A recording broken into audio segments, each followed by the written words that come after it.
Hi, we're so excited to have Denyce, a member of the management consultant community, who just landed an MBB offer on Strategy Simplified with us today. Denyce, welcome. Can you start us off with a brief intro and a little bit of a high-level background about who you are and how you got here? Sure. So my name is Denyce. I'm going into my final year of mechanical engineering at the University of Toronto. I'm originally from Trinidad and Tobago, which is in the Caribbean. And what literally motivated me to go to, I guess, Canada was that I'm very sustainability driven. I'm very passionate about just making some type of positive impact on the world. And that's what really got me into renewable energy and just social sustainability. And then I realized that I could make an even bigger impact in management consulting. And that's what literally just prompted that shift in careers. No, it makes sense. It's definitely a path that a lot of people choose to pursue from a wide variety of angles. I'd love to just have a little bit more about your specific journey. So you came in to the University of Toronto focused on engineering. How exactly did that pivot go?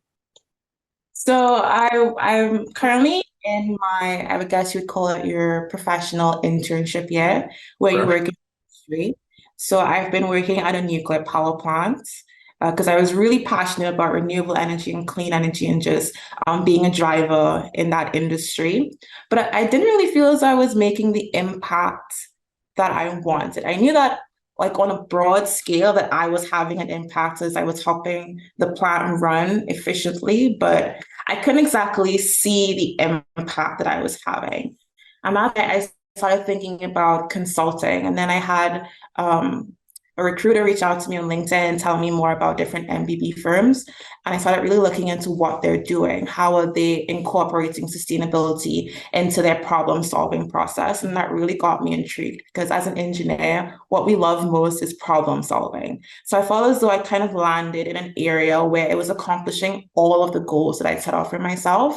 And I was also being able to incorporate that aspect of social sustainability as in actually helping communities and helping those types of issues whilst also doing the environmental sustainability that I was really, really passionate about. So that's what really just pushed me towards consulting and really making that shift in my career. No, that's awesome, and it's great to see that kind of passion coming out, especially in this process. Kind of just taking a step back from your motivation and focusing on your recruiting process.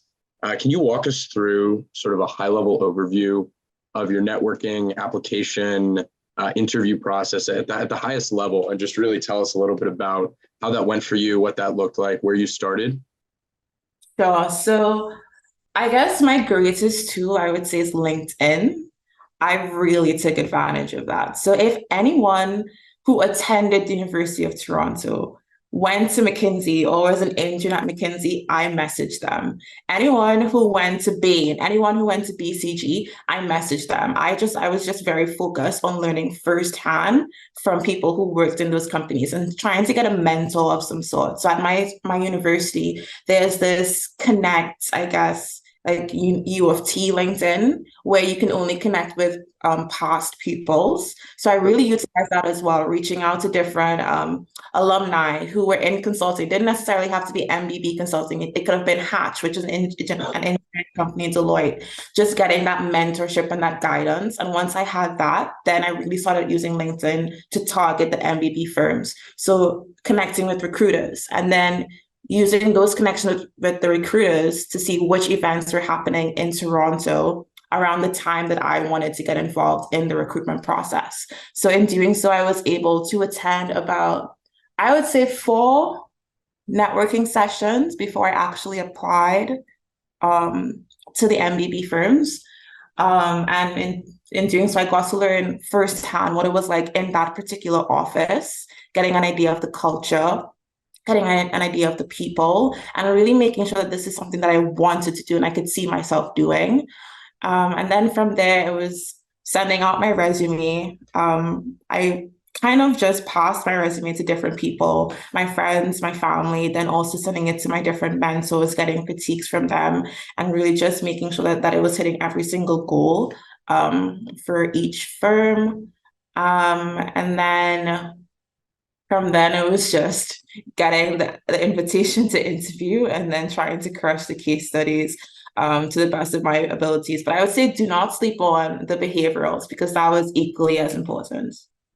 No, very true. It sounds like networking was a really important part of your process, as it is for everybody. And just all you folks out there going through consulting recruiting, don't neglect networking. I would love to hear your take on a lot of people kind of approach networking with a little bit of fear, potentially a little bit of uneasiness. They think that potentially it's fake or they just don't love the idea. What would you say to those people? I definitely understand. I'm very introverted in nature. So it takes a lot for me to put myself out there and message people. But it's really just, I guess, determination which pushes me because I know that if I want to achieve my goals, this is what I got to do. So I would say that reaching out, it's not something that you should necessarily be afraid of. The worst thing that will happen is they don't respond, and then you just move on with your life. And then if they do respond, then it makes a significant impact on your life. So I would say just send the message, just say hi, introduce yourself, say why you're messaging them in the first place. Don't try to get something from them. I think most people are very, I guess, open to helping. Once you're not trying to just use them in a like, can you get me a job? Can you look at my resume? Like just more getting knowledge and information from them, I think is the best way to approach networking. But I think you should definitely not be afraid. The worst thing that will happen is no response. And then it lasts for 2 seconds, then you move on with your life. So yeah. No, it makes a lot of sense. The worst that they can say is no. I guess Yeah. a follow-up question here. When you were networking, how far before your application dates, that kind of resume drop, did you start networking? Okay, so what happened was that I was reached out to on LinkedIn by a recruiter in September of last year. So that's when really I got really into the world of MBB. Um, and they motivated me to, I guess, apply to the different firms. So that's kind of when my networking started, September of last year. So that's when I started reaching out to different people who worked at the firms to get mentor. That's when I started looking at different U of T alumni and current students who worked at those firms. But I didn't actually attend a networking event at a firm until about, I think, January or February of this year. And then I would do an event maybe like a month or 2 months after the first one, like in a consecutive order. And some of them are online, some of them were in person. It didn't necessarily have to be me in the office, but yeah. So you would say that your kind of networking process began at least 6 to 7 months before you applied. Is that fairly accurate? Yes. Yeah, I just want to highlight here the importance of starting early with networking. I think a lot of people, especially if you're a little uneasy about it, leave it more toward the last minute. But starting earlier can really be a key to success in that part. Denyce, another question for you here. And do you have one pro tip that you can share on each piece of your recruiting puzzle? So potentially one on networking. We already touched on that a little bit, but one on networking, one on your actual application, so resume, cover letter, and then one on the interview process. Sure. So for the resume, I would say don't discredit the impact or I guess the helpful resource that you have in family and friends. I think most people think that in order to have a stellar resume to get you into these firms, you need some type of professional or you need someone within the firm to actually tell you that your resume is good. But your family and your friends, they know a lot as well. They have been, I would assume, they've been employed at some point of their life. They have had to create a resume. They've had to go through these processes. So utilize that there's power in that. I really leaned on my parents in the resume process, made them go over it 1,000 times, make sure that every word was spelled correctly. So I would say don't discredit that. Definitely use that as a resource. And I would say for the actual interview process, I think the one thing that they look for is just confidence. If you can just show that you think you know what you're doing, then they'll believe that you know what you're doing. I think that's one of the biggest things that they look for in the interview, just being confident in yourself, being confident in your responses, and also being open to, I guess, critiques or being guided in a different direction. A lot of people like to hold fast in their initial assumptions and just keep moving forward with that, but just, I guess, be open. So be open and confident um, in the actual interview process. Great advice, and thank you for that. Pivoting a little bit, but remaining on the topic of applications, when you were applying and interviewing, what would you say your best resource was in the process? Or if you were to write, if you were speaking to yourself, 2 years ago, right? What would you say? Really use this, really focus on this to help you succeed. Well, the Simplified podcast was like my number one podcast for case studies alone. The Strategy Simplified, I use that to really get an understanding of, I guess, casing in general. I come from an engineering background, so I didn't know what words like market entry, market share. I had no idea what these words were. So it was really just, I guess, diving into that and making sure that I had a full understanding. I think where I went wrong in the beginning was that I thought that I needed to sound like a consultant in my interviews, and I would focus a lot on that, just trying to have that, I guess, jargon. But I don't think that's really that important. It's mostly like your brainstorming, your idea formation, like how are you able to speak those words into simple terms so that the average man can understand. So I think Strategy Simplified was really good for me, at least in that regard. It really just solidify the idea that it's about your actual brainstorming processes, how you handle information, how you analyze information, and just also getting an understanding of just the business world in general, because I was very lost on that. So I would say that was like my number one resource when it came to casing. For behaviorals, it's you didn't really need a resource. I would say it was mostly just reflection and introspection. So I would think also using your family would be a huge resource in that regard as well. Well, thank you. And to all you listeners out there, note that we did not pay her to say any of that. That is all authentic. But we appreciate the endorsement. So when you were going through this process, which part did you find the most difficult? Which part got you down the most? What was the hardest part for you? I would say structuring in an actual case was very hard for me. And the reason why was because I just didn't understand what was required of me in terms of structuring. The idea was just so abstract. And everyone would always say, structuring is your own approach to it. You can't learn how to structure. But I was like, what does that even mean? You know? So that took me a while to understand, but I started to see a pattern in it. I work in patterns. So I started to see like if you have a market entry case, this is your pattern. If you have some type of profitability case, this is your pattern. So it's really just trying to understand the idea of structuring. And what it essentially boils down to is that you have a cluster of ideas in your mind for how you should approach a case, and how should you just group it so that they have commonalities or that it makes sense. And that's what I understood structuring to be. And once I understood that, that made it a lot easier for me in actual casing. Like even if it was the most abstract case prompt, like the New York Zoo wants to buy a gorilla, how should they approach that? Once you have that idea that structuring is not this big intimidating thing, it's simply just grouping your ideas, it makes it a lot easier to approach and a lot easier to understand. A really, really great explanation there. And I think a lot of people um, potentially try to unintentionally even gatekeep and make this process more complicated than perhaps needs to be. And I think that was a really great explanation in terms of what this is in just layman's terms. So that made a lot of sense. Thank you for that. So you said structuring and figuring that out was the most difficult part for you of the process. What did you most enjoy? What came most naturally? What kind of kept you going through this process? Um, I would say like my favorite part of this entire journey was just the friends I made.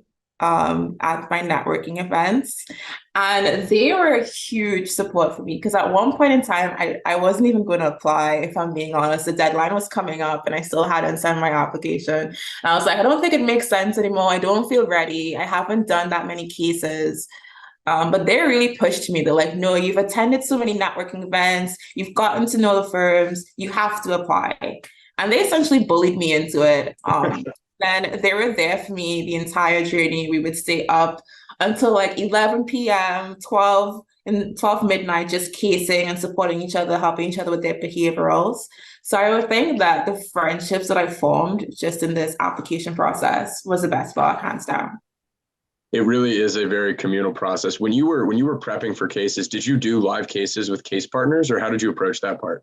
I did. Every single case that I did live. I didn't do any cases on my own. And how many cases would you say that you did sort of roughly throughout the process? I have no idea. I would say like maybe 30, maybe, but I honestly didn't keep count. My strategy was more so quality over quantity because there's this idea that the more cases you do, the better you are, which I think is false. You could do 50 cases really badly. So I think just making sure that I was improving in each case that I attempted. That was my goal. Once I was able to apply the critiques that I got beforehand to the new case, then I was solid on that. Well, it sounds like you took a very thorough and quality approach to the process. Within this process and within your recruiting journey, what would you say? I know you mentioned the structuring was sort of difficult. The friends kept you going, but what would you say your single greatest challenge was? Single greatest challenge. Um, I would say it would honestly be a lack of confidence in myself. I did not feel as though I was gonna get very far. I had very little confidence. I was like, I'm from engineering. I don't know anything business related. They're gonna see right through me. Like, the only thing I'm good at is the math. Um, but it was just, I don't know. I had a lot of support. Like I had people at the firms who were rooting me on. I had the people that I networked with rooting me on. It was just a lot of overwhelming support and telling me that Denyce, you can do this. You just have to have faith in yourself. That really got me through it. But I think it was just that lack of confidence in my, I guess, casing abilities more so than anything else. No, it makes sense, and especially coming from a non-business background, that can be difficult. The terminology can be daunting, but congratulations on being finished with the process. As you sit here now, looking forward to starting in consulting, what are you most looking forward to? Um, That's a good question. I'm really excited about the people. Like I've made some really good friends at the firm, especially my buddy throughout my, I guess, recruitment journey, the actual interviewing journey. We became really close. I relied on her a lot. So I'm really excited about just those relationships that I cultivated throughout my journey, just being able to call those people colleagues now and get to work with them. That sounds pretty exciting. And then I'm also excited to do the work. Um, Really interested to see the different types of projects I'd be involved with. And just having that sustainable impact that I've been dreaming about since I was like 5. But yeah. Well, that sounds awesome, and we're really excited for you. Um, Pivoting now, here at the end of the interview, we like to wrap things up with a couple personal sort of fun questions that have absolutely nothing to do with consulting. So, you're from the Caribbean originally. You go to the University of Toronto. What is your favorite place that you've spent time? Your favorite place that you've been? In terms of Toronto or in terms of the world? The world in general. I would say home. I love Trinidad and Tobago. It's a beautiful island. I guess my favorite spot in Tobago would be the nylon pool. It's the coolest thing. It's like a pool. It's natural, but it's a pool in the middle of the ocean. So if you went into the middle of the ocean, you could stand in 3 feet of water. It's amazing. And then in terms of Trinidad, there's so many. I love the Gaspery Caves, which is like these caves made out of limestone. So when limestone melts, it's really cool. but it's also on separate islands off the coast of Trinidad, and you can see Venezuela from it. So that's really interesting as well. Well, that sounds absolutely beautiful. I'm jealous that you get to live there. I'm looking out my window and not seeing anything nearly as exciting. But um, kind of pivoting back to your time at Toronto, you're wrapping up your collegiate career here. What would you say the highlights of your college your time at Toronto have been, potentially outside of the classroom, outside of engineering and consulting prep? My favorite, I would say, honestly, it's a Raptors game. So I wasn't very like sporty or very involved in sports at all. But my friends dragged me to a Raptors game, and it was the most fun I ever had. It was just the vibe, the atmosphere, cheering on your team. It's really fun. 10 out of 10 recommend. Yes, absolutely. I'm a huge sports fan myself, so I can very much agree with that. Well, thank you so much, Denyce. Thank you for being on here today. We've really enjoyed this conversation, and yeah, congratulations and Godspeed. Thank you. Thank you.